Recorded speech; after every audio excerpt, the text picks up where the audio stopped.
저는 스마트워크 디렉터 최덕입니다. 만나서 반갑습니다.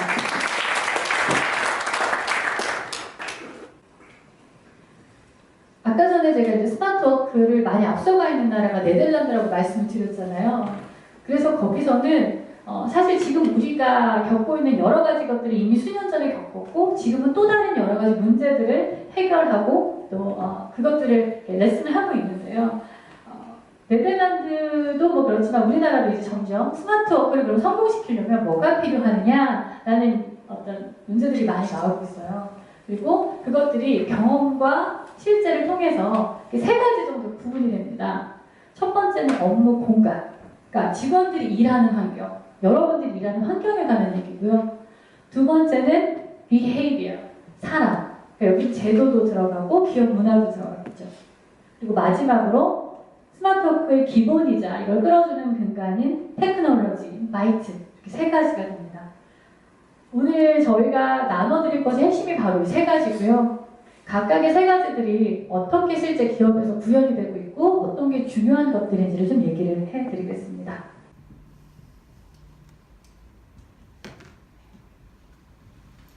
먼저 오피스예요. 지금 핸드폰 많이 다들 갖고 계시겠지만 스마트 오피스로 검색을 하시면 영어나 한국어나 굉장히 많은 멋진 사무실들을 볼 수가 있습니다. 근데 스마트 오피스의 핵심은 그 멋진 사무실은 아닌 것 같아요. 사실 여러분이 이 사진에서 보시면 어떻습니까? 여기에서 낯익으시죠? 이 사진은. 팀장님의 자리가 어딘지 아시겠어요? 우리 회사 팀장의 자리. 네, 눈에 바로 오시죠? 방금 들어온 인턴은 어디에 앉을까요? 아시겠죠? 네. 자, 여기는 저희가 직접 프로젝트를 진행한 곳인데요. 여기는 어떻습니까? 물론 여기만 있는 건 아니고 다른 공간이 있지만 조용한 여기에서 팀장님이 앉는 자리를 아시겠어요? 신입 직원이 만약에 들어왔을 때 그가 누군지를 알 수가 없죠. 사무실이 중요한 이유는요. 그 사무실에 들어서는 순간 직원들과 외부 관계자들은 우리 회사가 가지고 있는 지배 가치, 가장 중요한 밸류가 뭔지를 사실 굉장히 간접적으로 하지만 직접적으로 느낄 수 있는 곳이 바로 사무실이기 때문에 그렇습니다. 그래서 직원들에게 아무리 교육을 통해서 우리 회사가 지향하는 게 이거다 얘기를 해도 그것이 처음에 사무실에 들어갔을 때 내가 만나는 상사, 내가 앉는 자리 그것과 어울리지 않거나 다르다면 직원들은 혼란을 느끼거나 혹은 거기서 이탈하게 될 수도 있어요. 그러니까 여러분들이 지금 사무실을 둘러봤을 때 여기에 여러분 앉아 계시잖아요. 여기에서는 모든 사람이 이렇게 일단 한 방향으로 있죠. 그리고 뭔가 앞과 뒤가 이렇게 나눠져 있고요. 이런 것들이 모두 다 이 공간에 왔을 때 내가 어떻게 태도를 취해야 되겠다 이런 것들을 사실 굉장히 직접적으로 말해주고 있는 것이기 때문에 그렇습니다. 그뿐만 아니라 이 공간이 어떻게 구성되어 있느냐에 따라서 사실은 커뮤니케이션하는 빈도도 구체적인 수치를 실험을 한 것들이 많죠. 많이 달라지고 또 얼마나 직원과 직원들끼리 협업하는지 그리고 얼마나 크리에이티브한 아이디어나 접근법을 발현해낼 수 있는지 이런 것들도 아주 지배적으로 영향을 줍니다. 그래서 저희가 실제로 많은 리서치를 통해서 본 결과들을 뒤에 말씀을 드릴 텐데요. 사실 사무실은 맨 처음에 어떻게 만들어졌냐면 옛날에 한 1700년도에 그때 이 우편 업무가 지금은 저희가 이메일로 1초 만에 진짜 세계 반대편에 있는 곳에 메일을 보내지만 그때 6개월이 걸렸습니다. 그리고 그때는 페이퍼리스가 전혀 없었기 때문에 당연히 종이로 업무를 했죠.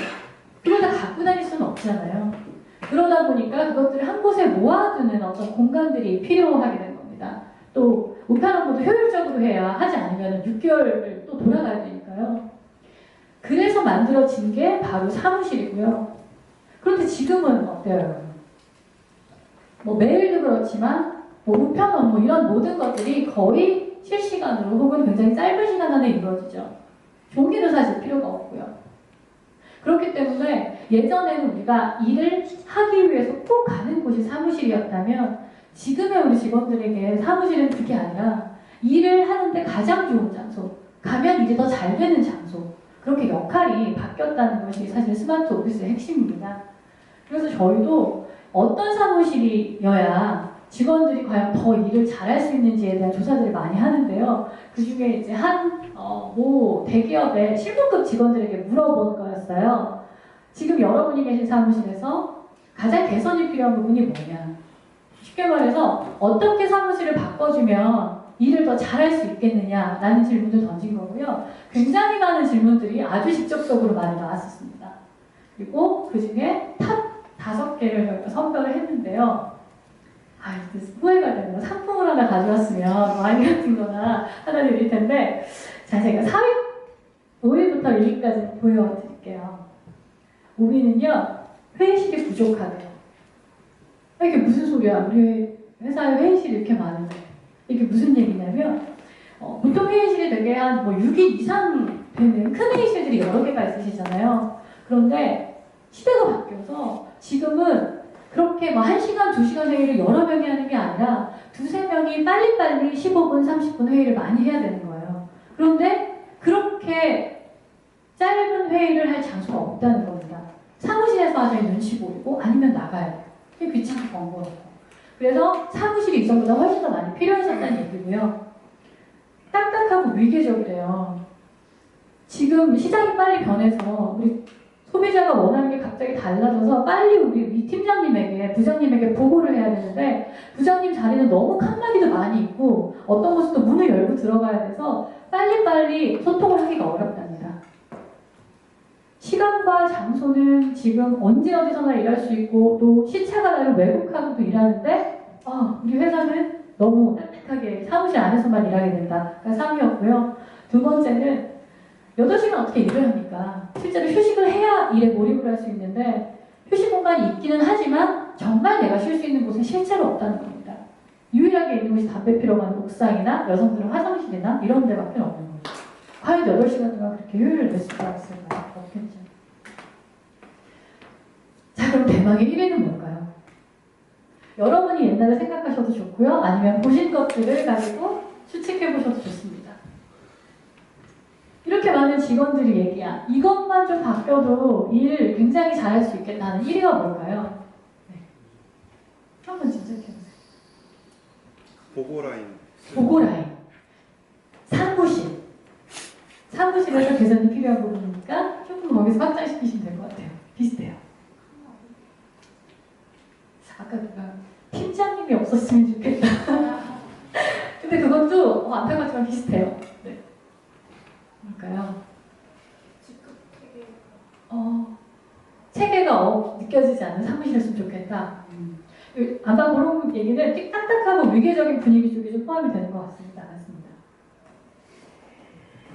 1위잖아요. 우리 직원들이 바라는 1위. 한 번만 얘기를. 네. 뭐일 것 같으세요? 네.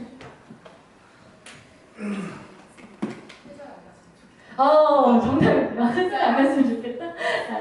아마 그 유연성에 그 많은 포함이 되는 것 같아요. 그러니까 재택근무라든지 사무실에 꼭 가지 않아도 일을 했으면 좋겠다. 저 굉장히 해석을 잘하죠. 1위는요, 집중해서 일할 수 있는 곳이 필요하다는 겁니다. 사무실에 내 자리가 있는데 대체 집중할 수 없다는 게 무슨 말이지? 라고 의미를 가지실 수도 있을 것 같아요. 찍으실 때까지 기다리겠습니다. 집중력을 키워야 네.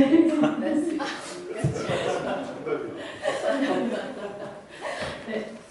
사실요, 이걸 제가 분석을 해보면은 3가지의 키워드가 나와요. 첫 번째는 몰입하고 싶다는 거예요. 내가 해야 될 일을 실제로 알고 있잖아요. 직원들이 어린애들이 아니셨으니까. 근데 그걸 하기 위해서는 몰입이 필요하고 집중을 해야 되는데 그걸 못하겠다는 거고요. 휴식도 결국 같은 얘기거든요. 두 번째는 좀 더 유연해야 된다는 거예요. 시간과 공간과 일하는 방법에. 왜냐면 세상은 그렇게 변했는데 정작 내가 일하는 환경은 그렇지 않다는 거죠. 거기서 괴리감 느끼기 힘들어하는 거고요. 세 번째는 창의성이나 협업이 지금 너무 중요해졌는데 왜냐면 혼자 일할 수 없으니까. 그런데 내가 일하는 환경은 그걸 발현시켜주지 못한다는 거죠. 그러면 사실 스마트 오피스의 방향도 이거와 다르지 않습니다. 결국은 몰입할 수 있는 사무실, 유연한 사무실, 그리고 창의성과 협업을 증진시켜줄 수 있는 사무실이 스마트 오피스입니다. 뭐 멋있는 대리석, 멋있는 인테리어 좋죠. 좋지만 그게 핵심은 아니라는 거예요. 첫 번째 한번 볼게요.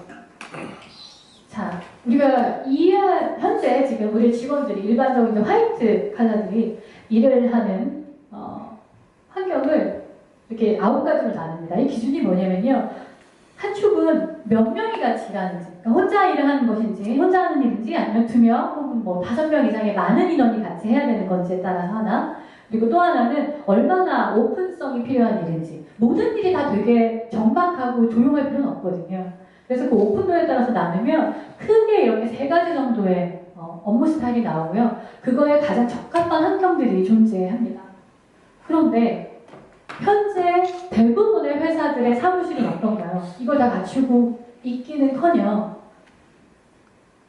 혼자서 굉장히 애매한, 이건 오픈돼서 좀 말을 편하게 할 수 있는 것도 아니고 그렇다고 해서 아주 조용한 것도 아닌, 집중을 하지도 안 하지도 못하는 혼자 일할 수 있는 내 공간 하나, 그리고 아주 많은 사람들이 같이 회의할 수 있는 회의실, 거의 대부분 이렇게 2가지밖에 존재하지 않아요. 그렇다면 나머지의 일들을 우리는 계속 해야 되는데, 직원들은 그때는 사실 몰입도가 많이 방해가 된다는 거죠. 그래서 스마트 오피스는요, 이 9가지를 다 갖추는 건 조금 무리고 이상적이긴 하지만, 그래서 가장 중요한 이렇게 5가지 정도의 업무 스타일을 할 수 있는 공간들, 그리고 거기에 가장 방해가 되는 게 사실 저희가 알아보니까 통화 소음이었어요. 그래서 이 통화 부스까지 포함해서 이렇게 한 6가지 정도들을 각각 갖추어져 있는가. 인테리어가 중요한 것은 아닙니다.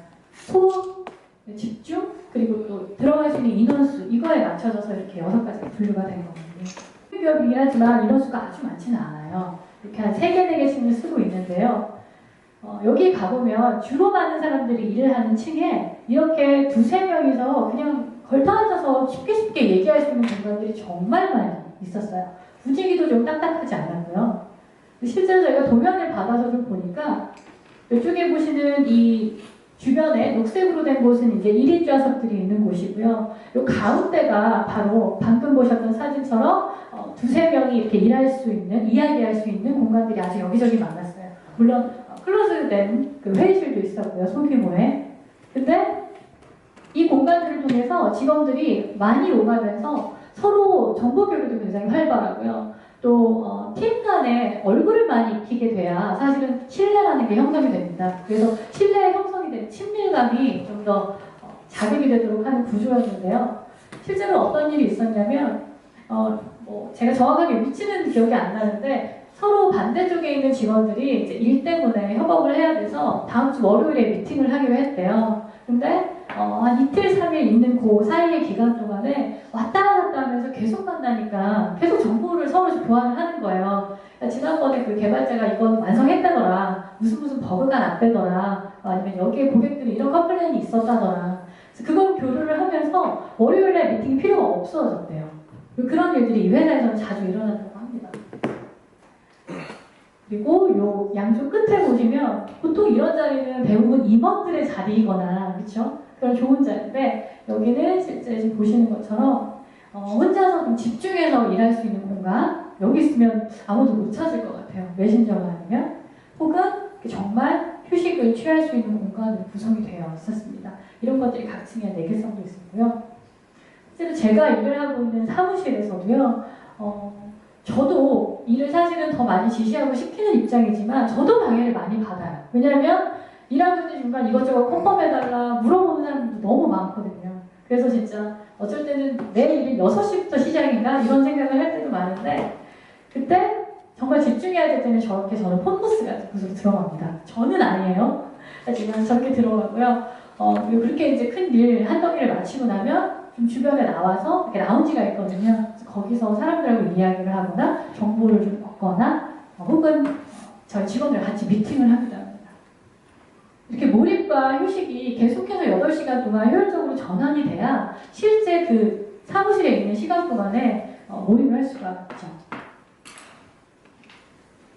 결국은 저희가 3가지를 보여드렸는데요.